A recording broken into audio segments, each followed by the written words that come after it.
feels like people are kind of getting desensitized to the violence, kind of shutting off. Do you think this is something that is almost intentional in a way? Desensitize people enough on a conflict, and then maybe they'll just look the other way and not care enough to that they'll just normalize that kids are getting blown up in Gaza every day, schools and refugee camps are getting bombed. What are your thoughts on that? I can speak for myself. So when you are in front of so many atrocity and see people killed, and then you have children coming up to you when you are on the scene, when a bomb just landed on a house, killing everybody, at the exception of a child or a little girl, and she asks you, "What have I done? I don't understand why my parents have been killed. They've done nothing." Um, what you have to do is, first of all, is something that will affect you all your life, and that is called PTSD. And secondly, you need at a certain moment to shut down to be able to survive and switch into a survival mode where you are not affected by your surrounding.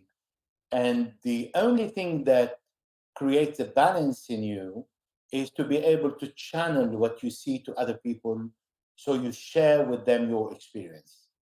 And when you share with other people your experience, you distribute in a way with your article the same responsibility and the same feeling and the same weight of what you have seen to other people, to a certain point when you think you have become numb. And I've seen many of my colleagues throwing the camera in the middle of the street, going to an airport that is bombarded and closed and where there is no plane, and thinking they just want to flee and leave, but they go nowhere and then return the second day with a little bit more calmer because they have no way out and they need to continue doing their job. So being confronted to so much atrocity, it it gives you the wrong feeling of being numb, but you're not. In your head is working all the time. You always see these images. You live with these images, and the sense of injustice is overwhelming. So when you hear people like Joe Biden or Secretary of State Antony Blinken coming to Israel and say, "I am coming as a Jew," you say, what is this? I mean, he's speaking, who said that this is a religious war? Mm-mm. It is a war for the injustice that these people are suffering from. We have seen in our business so much injustice in the world, so much killing, indiscriminated killing, that people just brush like Tony Blair. Oh, I've killed 1 million Iraqi and it was a mistake and I'm sorry. And he gets away with it. Now, you can't be more unjust to allow people like Tony Blair or like George Bush to say, "Oh, we made a mistake on weapons of mass destruction. We went and invade the country and we destroyed it and it's still not recovering. We killed 1 million Iraqi and okay, well, we turned the page." I mean, who told you that the Iraqis are turning the page? Who told you that the Iraqis are not suffering? I'm saying that because I lived 9 years in Iraq. In Afghanistan, you bombed the hell out of Afghanistan for 20 years to give back the power to the same Taliban. So all that make us as journalists and war correspondents, we are human beings after all. But we see so much injustice that you have two choices. Either you create your own blog and you work as an independent and then you speak your mind. And you can be sure that nobody is going to hire you again.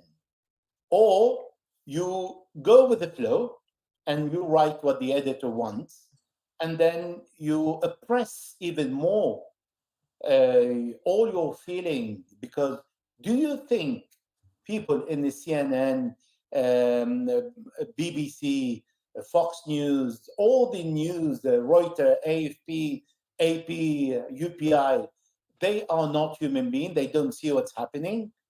Everybody see what's happening. We all understand that among colleagues when we start talking.